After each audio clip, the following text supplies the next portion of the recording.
Ezequiel capítulo 3,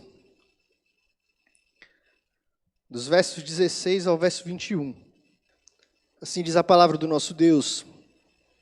Findos os 7 dias, veio a minha palavra do Senhor, dizendo: Filho do homem, eu te dei por atalaias sobre a casa de Israel. Da minha boca ouvirás a palavra e os avisarás da minha parte. Quando eu disser ao perverso, certamente morrerás, e tu não avisares, e nada disseres para o advertir do seu mau caminho, para lhe salvar a vida, esse perverso morrerá na sua iniquidade, mas o seu sangue da tua mão o requererei. Mas, se avisares o perverso e ele não se converter da sua maldade, do seu caminho perverso, ele morrerá na sua iniquidade, mas tu salvaste a tua alma. Também quando o justo se desviar da justiça e fizer maldade, e se puser diante dele um tropeço, ele morrerá. Visto que não o avisaste, no seu pecado morrerá, e suas justiças que praticara não serão lembradas, mas o seu sangue da tua mão o requererei. No entanto, se tu avisares o justo para que não peque, e ele não pecar, certamente viverá, porque foi avisado, e tu salvaste a tua alma. Senhor, nós estamos na tua presença, ó Pai, nesse dia, nessa noite. Somos gratos ao Senhor pelo privilégio que o Senhor nos dá de prestarmos culto ao Senhor, de ouvirmos a tua palavra.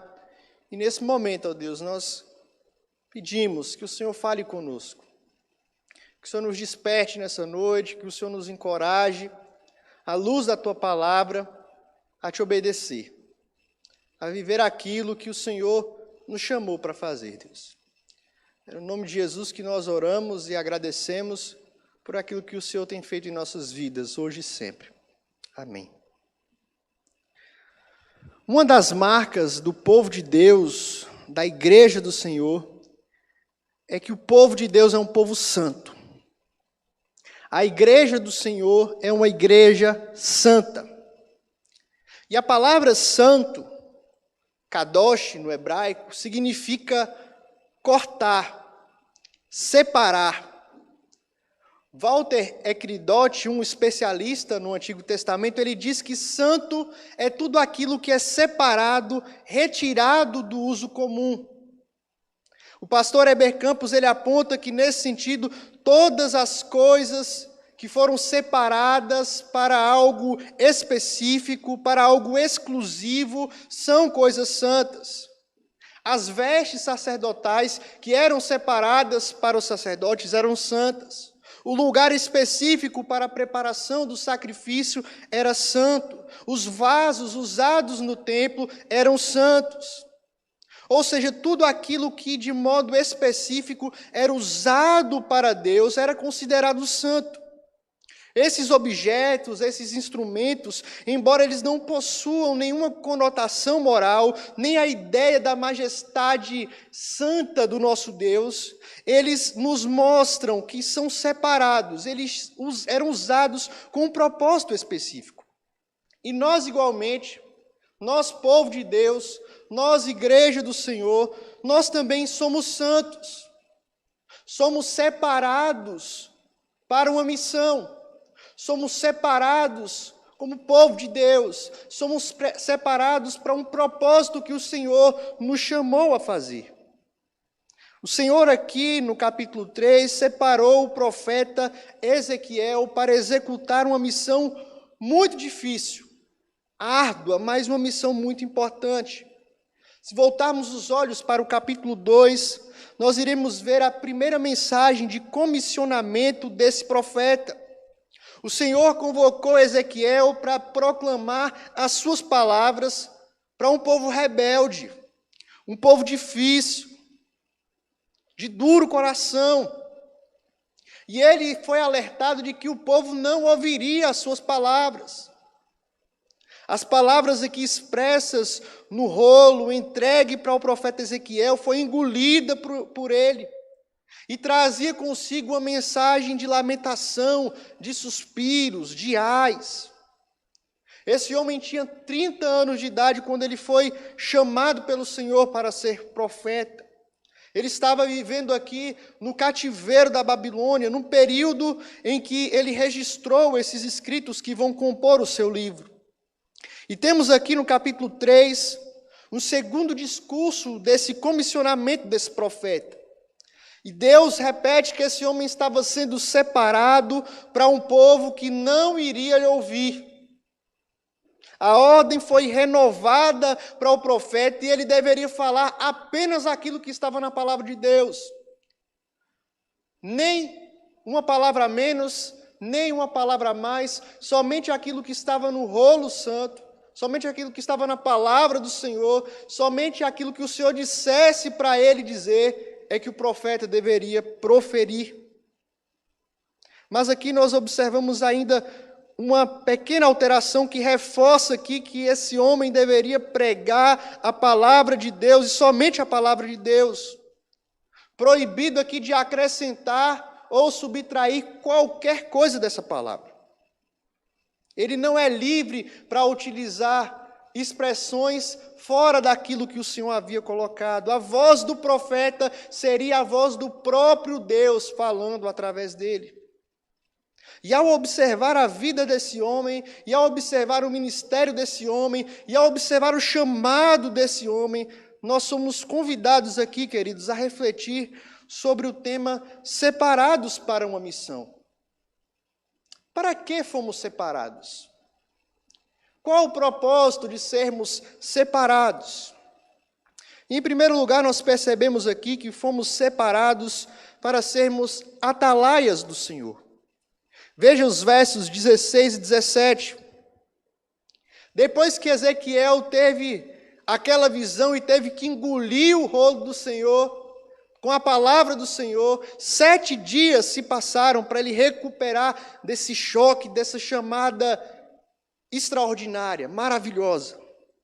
Imagine você sendo chamado por Deus para pregar a palavra do Senhor para um vizinho que você sabe que não vai ouvir, que você sabe que vai te ridicularizar, que você vai falar, mas não vai adiantar de nada. É difícil a gente imaginar isso, já desanima. Muitas vezes a gente nem sabe o que vai acontecer, mas a gente fica com medo de falar, porque a gente acha já que não vão ouvir, que vão rir da gente, que vão dar as costas. E Ezequiel ele foi chamado sabendo, tendo conhecimento de que o povo não iria dar ouvidos àquilo que ele iria falar. E agora ele estava aqui pronto para uma outra experiência profética, depois de ter recebido aquele rolo, a palavra do Senhor. E o Senhor aqui nos versos 16 e 17, chama esse homem para ser atalaia. Ezequiel, você foi chamado para ser um atalaia. O que é um atalaia? O significado dessa palavra está relacionado a estar atento, vigiar, observar. Os atalaias, eles tinham um papel estratégico no Oriente Próximo. Eles se colocavam geralmente em cima das muralhas, em lugares estratégicos, para observar se os inimigos estavam vindo. E o seu objetivo era alertar. Quando o inimigo viesse, ele tinha que tocar a trombeta para que o povo se preparasse, porque o ataque estava próximo de vir. E isso é muito apropriado para esse contexto de Ezequiel, uma vez que o povo havia acabado de ser atacado pelos babilônicos. Então, essa imagem do sentinela, essa imagem dos atalaias era muito viva na mente do povo. Esses homens tinham uma missão muito importante: avisar, alertar, vigiar quando o inimigo estivesse à porta. Oséias vai usar essa figura no século VIII a.C., mostrando também que esses atalaias soavam as buzinas, avisando os inimigos. O profeta Isaías vai mostrar esses homens e a sua negatividade quando eles são cegos, quando eles estão dormindo, quando eles são negligentes, remetendo-se aqui provavelmente a falsos profetas. Mas a descrição aqui de Ezequiel, no capítulo 6, verso 17, se aproxima muito de Jeremias, no capítulo 6, verso 17, se aproxima muito da figura, da ideia que Ezequiel tem em mente aqui. O texto diz: também pus atalaias sobre vós, dizendo: estai atentos ao som da trombeta. Mas eles dizem: não escutaremos. Jeremias, consciente aqui do que fazer, soou a trombeta repetidas vezes para alertar o seu povo, mas o povo também não ouviu. Mas é interessante que essa figura do atalaia, a figura do sentinela, desse alertar, desse exortar, do conclamar o povo, não se restringe ao Antigo Testamento. No Novo Testamento nós vamos também observar isso. Embora não apareça essa palavra no Novo Testamento, mas essa função é demonstrada em algumas passagens. Paulo, por exemplo, ele tinha convicção da urgência, da necessidade de alertar através do Evangelho, de pregar o Evangelho, de anunciar o Evangelho, de ser um sentinela falando do Evangelho a ponto de dizer: ai de mim se eu não pregar o Evangelho. Eu sou devedor do Evangelho, eu preciso falar do Evangelho, eu preciso pregar a palavra de Deus, eu preciso anunciar Jesus Cristo. As exortações de Pedro também aos cristãos que estavam dispersos, mostrando a necessidade daqueles homens viverem uma vida santa, nos mostra também aqui a função de atalaia, exortando o povo, alertando o povo: tenham uma vida santa. Nós temos Jesus Cristo, o exemplo máximo desse ofício. O conteúdo da mensagem do seu Evangelho não restringia-se apenas a uma linguagem branda de paz e amor, como muitos dizem por aí. Mas Jesus, ele sempre advertiu francamente aos homens quanto à necessidade de se arrependerem. Quando eles estavam enganados, arrependam-se dos seus pecados, arrependam-se dos seus maus caminhos. Queridos, o Senhor, ele nos separou para sermos atalaias em nossa geração, para nos colocar na torre de vigia das nossas casas, com os nossos cônjuges, nossos filhos, nossos pais, nossa família, nossa casa, nossos amigos e vizinhos. Nós precisamos estar atentos para desempenhar esse papel fundamental que todo cristão deve exercer. Atalaias do Senhor. Quantos dos nossos lares estão sendo abalados, atacados pelo engano, pelo divórcio, pela violência doméstica, pela pornografia, por litígios entre pais e filhos, por estratégias mentirosas do inimigo, e muitas vezes nós estamos como quem dorme, desatentos. Não tocamos a trombeta, não alertamos quanto aos perigos, não estamos preparados, não exercemos o papel de abrir a boca e anunciar que em Jesus Cristo a solução, que nossas famílias precisam estar aos pés de Jesus. Quantos dos nossos conhecidos estão caminhando a passos largos para a condenação, para o inferno, e nós estamos calados? Não exercemos a nossa função de atalaias.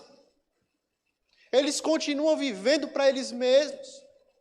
O inimigo está vindo, a condenação está vindo, e eles estão indo, e nós calados, dormindo, acomodados. É tempo de nós despertarmos para o papel que o Senhor nos chamou de sermos atalaias, de sermos sentinelas. O Senhor chamou a sua igreja, o Senhor chamou o seu povo, o Senhor nos separou para anunciarmos o Evangelho, as boas novas de salvação, de arrependimento, de nova vida. Fomos separados para sermos atalaias do Senhor. Mas para que mais nós fomos separados? Em segundo lugar, o texto nos diz que nós fomos separados também para pregar aos perversos. Versos 18 e 19. Essa missão que o Senhor confiou a Ezequiel era uma missão muito difícil. uma responsabilidade muito grande, e é ilustrada aqui com 4 cenários, 4 situações. E as 2 situações primeiras aparecem aí nos versos 18 e 19. Os 2 primeiros casos aqui referem-se ao acusado como sendo ímpio, um homem perverso. O termo aqui utilizado para perverso, para ímpio, é o mesmo de um criminoso, de um vilão. Mas eram pessoas que estavam dentro da comunidade, porque Ezequiel foi chamado para pregar para o povo de Deus que estavam no exílio na Babilônia. Então, dentro da comunidade de Deus, existiam pessoas que não temiam ao Senhor, não tinham seu coração quebrantado, que se rebelaram deliberadamente contra o Senhor. É isso que o perverso, que o ímpio representa aqui nessa passagem. E o texto nos faz um alerta aqui a respeito de pregarmos, de anunciarmos para esses ímpios, para esses perversos. O Senhor manda pregar e entregar uma sentença legal de que aqueles homens iriam morrer. Se não se arrependerem dos seus caminhos, eles iriam morrer. O veredito aqui já estava anunciado. Embora aqui não haja uma possibilidade do arrependimento, que em outras passagens de Ezequiel vai apresentar, esse primeiro caso aqui não mostra qualquer possibilidade de arrependimento, de solução para esses ímpios. E isso aqui é apropriado. Nós não devemos aqui fazer algum juízo dizendo como Deus é mau, nem dar oportunidade para essas pessoas se arrependerem. O foco aqui não está necessariamente nos ímpios. Mas o foco aqui está no profeta obedecer ou não o chamado do Senhor de pregar a esses ímpios. Obedecer ou desobedecer a ordem do Senhor. Ouvir esse alerta de que ele deveria pregar aos ímpios e não pregar traria consequências para o profeta. O texto diz que ele seria responsabilizado pela morte dessas pessoas pelo qual ele não pregou, pelo qual ele não falou o evangelho. E isso é quase um assassinato. E era passível a pena de morte, caso o profeta não obedecesse o Senhor.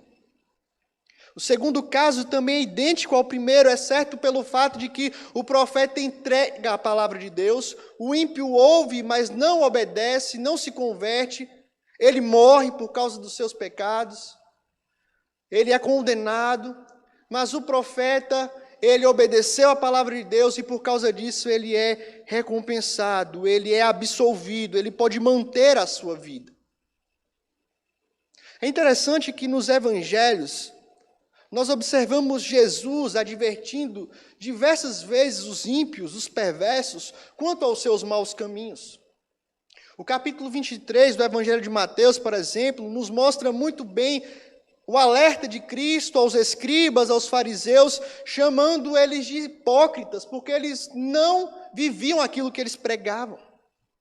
Nesse mesmo evangelho, no capítulo 7, Jesus alerta que árvore que não produz bons frutos não serve para nada, a não ser ser arrancada e virar lenha. Será tirada no fogo. O apóstolo Paulo, aos Romanos, ele alerta a respeito do estado do homem sem Deus, sem Jesus Cristo. Ele está perdido, ele está condenado, ele está morto. O apóstolo João também alerta aqueles que dizem que não tem pecado, que está tudo certo, que está tudo bem, que fazem de Deus um mentiroso e que a verdade não está nessas pessoas. Mas, meus irmãos, qual tem sido a nossa resposta a esse chamado do Senhor?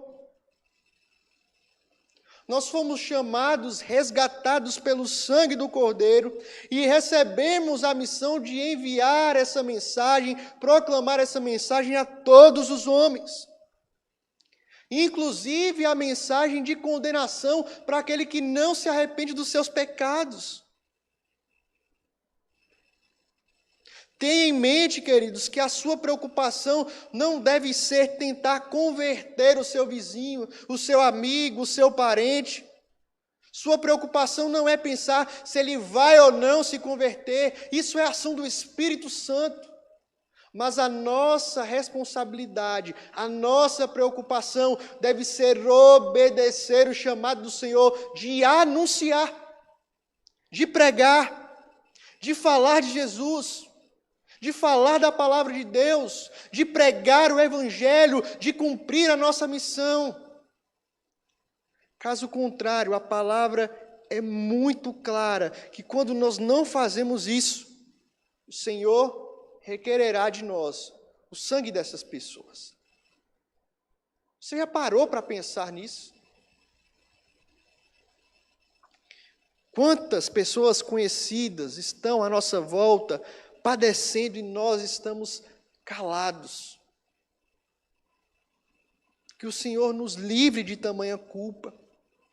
Que possamos obedecer o chamado de pregar o Evangelho para todos os homens, de alertá-los quanto à urgência e necessidade de se arrependerem, de que em Jesus há solução, há salvação.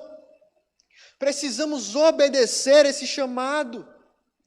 Isso não é responsabilidade apenas dos pastores dessa igreja, ou dos presbíteros, ou dos missionários que nós temos conhecido mais agora, nesse período de agosto, mas é de cada um de nós, de cada crente dessa igreja. Meu irmão, você precisa anunciar o Evangelho.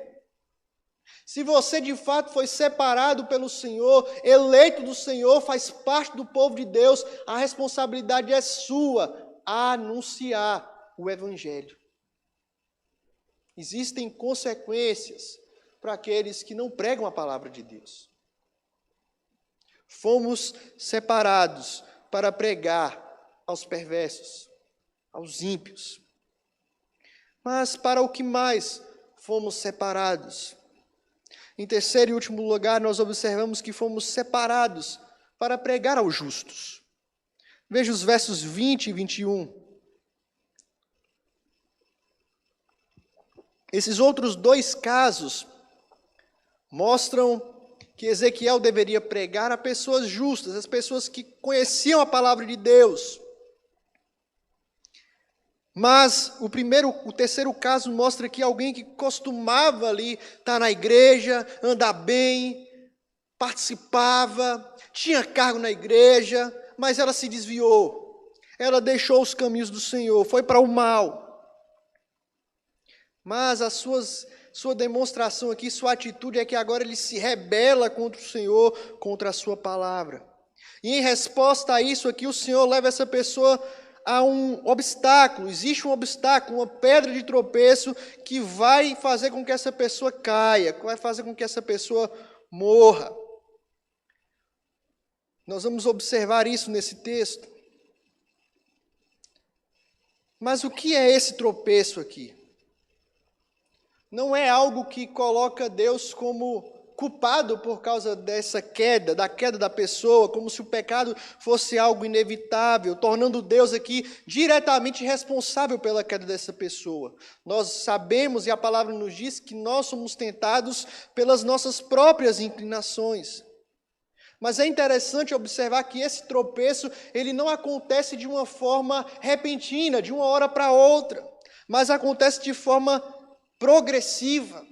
Essa pessoa aqui está lá na igreja, é uma membro, é fiel, mas daqui a pouco ela muda a sua retidão, se desvia para o mal, ela é punida por Deus, ela tropeça e morre, pois ela não pode se manter fiel sozinha pelos seus próprios passos. O seu destino aqui é determinado não pela maneira que ela começa a sua vida, mas pela forma como ela termina a sua vida. Gosto muito dessa frase. Não importa tanto como a gente começa a nossa carreira, mas como nós terminamos a nossa carreira. Precisamos a todo tempo pedir que o Senhor nos guarde, nos preserve. E assim como no primeiro caso aqui, o não alertar a esse irmão, o não exortar esse irmão que caiu na fé, que desviou-se, também traz consequências para o sentinela, traz consequências para o profeta. Ele seria cobrado pelo sangue dessa pessoa, que conheceu a palavra, serviu a Deus, mas desviou-se e não foi alertado. O quarto caso descreve aqui o destino de uma pessoa desviada, mas que se arrepende dos seus caminhos. O atalaia que anunciou, pregou para essa pessoa, ela se arrependeu, foi salva, e o atalaia também foi salvo. É interessante que em nenhum momento o mérito está naquilo que o profeta faz ou não. Mas tanto na condenação quanto na salvação, o mérito está na palavra de Deus. O mérito está no Senhor. E Ele obedece à palavra, como nós percebemos aqui. Nós observamos então nesses versos que o Senhor Ele nos chama como atalaias, como vigias, como guias, como orientadores também dos nossos irmãos em Cristo. Nós veremos ao longo do ministério de Jesus que Ele constantemente ensinou aqueles que estavam caminhando com Ele, os seus discípulos, como eles deveriam viver. O amor ao próximo, a mansidão, o perdão, questões sobre divórcio, adultério, oração. Ele chama a atenção à adoração exclusiva a Ele, ao desapego às riquezas, o perigo das paixões desse mundo. Nós observaremos ainda Jesus tratando as pessoas que haviam caído em pecado, tratando Pedro quando este tinha negado Jesus, tratando Nicodemos. Percebemos Paulo aos Colossenses alertando aqueles irmãos quanto aos perigos do gnosticismo que estava entrando dentro da igreja. Aos Gálatas, quando ele exorta aqueles irmãos que queriam misturar o evangelho com algo a mais, eles queriam retornar à lei, à escravidão da lei. E nós, meus irmãos, igualmente temos a missão e a responsabilidade de cuidar do nosso próximo, de cuidar dos nossos irmãos em Cristo, de alertar os nossos irmãos em Cristo. Quando nós observamos que algum irmão está em pecado, fazendo coisas que desagradam o Senhor, e nós não fazemos nada, seremos responsabilizados por isso. Não existe cada um por si, Deus por todos dentro da igreja. Devemos suportar uns aos outros. E esse suportar não é aturar, mas é ser suporte, é ajudar, é estender a mão, é confrontar pecado.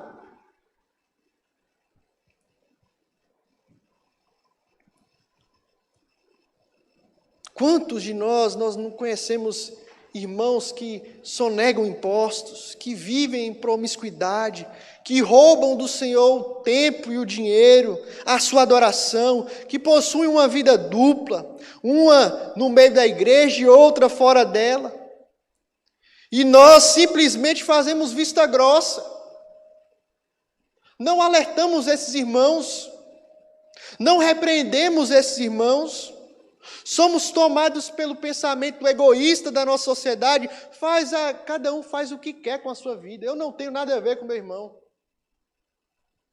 É ele com Deus, ele se resolve com Deus. Eu não tenho que me meter na vida particular dele. Isso é mentira. Que tipo de amor cristão é esse? Que tipo de irmandade é essa que nós não nos importamos com o erro do nosso irmão? Ou muitas vezes até importamos com o erro, mas para fazer fofoca. Para apontar o erro e falar, achar que você é melhor do que o outro. Meu irmão, confrontar pecado não tem nada em querer humilhar o outro,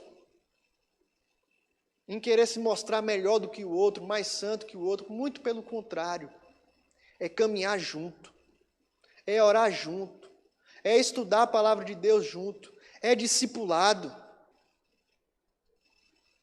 O Senhor nos chamou para sermos sentinelas, para ajudarmos os nossos irmãos, pregarmos também para os nossos irmãos em Cristo. Muitas vezes não gostamos quando somos repreendidos. Muitas vezes não gostamos quando algum irmão nos chama a atenção, muitas vezes nós logo ficamos arredios, fechamos a cara, a gente desaparece da igreja, mas precisamos entender que o Senhor colocou em nossas vidas irmãos, atalaias, sentinelas, proclamadores da verdade, para nos ajudar na nossa caminhada. Devemos pregar, cuidar, zelar, orientar, exortar os nossos irmãos em Cristo. O Senhor nos separou para isso. Concluindo, queridos, a partir desse texto, do que nós ouvimos nessa noite, qual o desafio do Senhor para nós? Primeiro, nós precisamos ter em mente que o Senhor nos separou.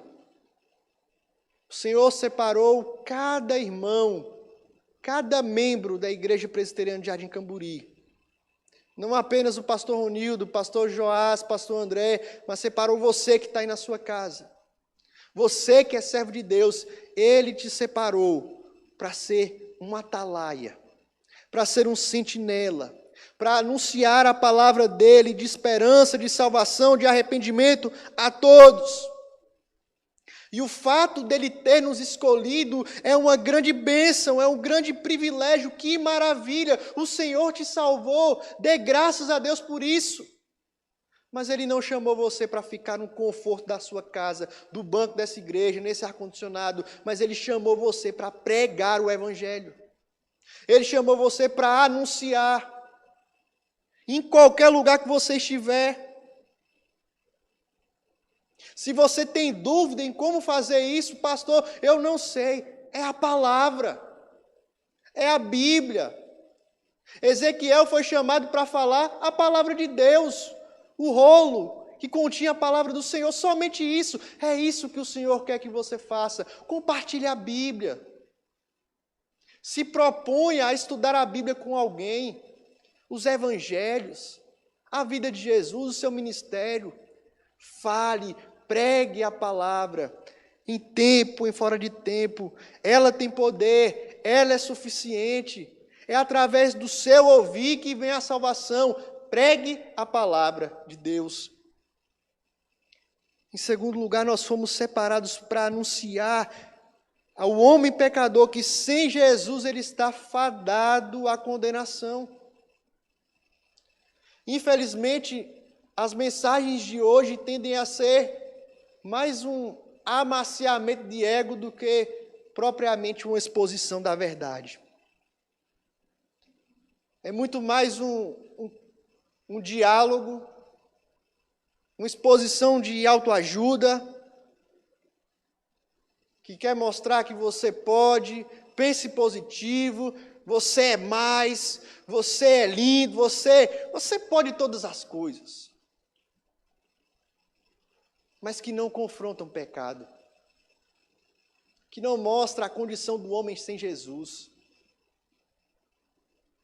E muitos têm sido enredados, amarrados por essa mensagem falsa e mentirosa. Meus irmãos, o Evangelho nos convida, nos chama ao arrependimento, e nós precisamos pregar esse Evangelho de arrependimento, alertar as pessoas quanto a isso. Muitas vezes criticamos aqueles irmãos que pregam no ônibus, que pregam numa praça. Olha, se você não aceitar Jesus, você vai para o inferno. Talvez a falta de sabedoria faça com que eles não abordem isso de uma maneira correta. Mas você já parou para pensar quantas vezes nós deixamos de falar isso? Pessoas não sabem dessa verdade e estão caminhando para o inferno porque não estão sendo alertadas. Precisamos mostrar a verdade. O homem sem Deus não tem outro caminho, não tem outra saída a não ser o inferno. Mas existe uma esperança, existe uma possibilidade, há uma salvação em Jesus Cristo. Pregue isso, meu irmão. Seja obediente ao chamado do Senhor. E é interessante que esse pregar, ele não pressupõe aqui resultados. Ezequiel tinha que pregar, mesmo sabendo que aquelas pessoas não iam se converter. Nós devemos pregar, mesmo se o nosso vizinho virar as costas. Mesmo se ele não quiser mais falar com você por causa disso, você tem que pregar. Porque anunciar o Evangelho, o nosso chamado, a nossa separação para pregar o Evangelho, para cumprir essa missão, é ato de obediência ao Senhor. Que possamos obedecer ao chamado do Senhor. Uma terceira lição que nós aprendemos é que nós precisamos alertar os nossos irmãos. Alertar os nossos irmãos em Cristo. Precisamos ajudar os nossos irmãos quanto às suas fraquezas. Quantos de nós não pedimos ajuda em nossas fraquezas, meus irmãos? O Senhor me colocou e colocou você para ajudar outros, para caminhar juntos, para estendermos as mãos, para caminharmos como igreja, como irmãos que amam-se.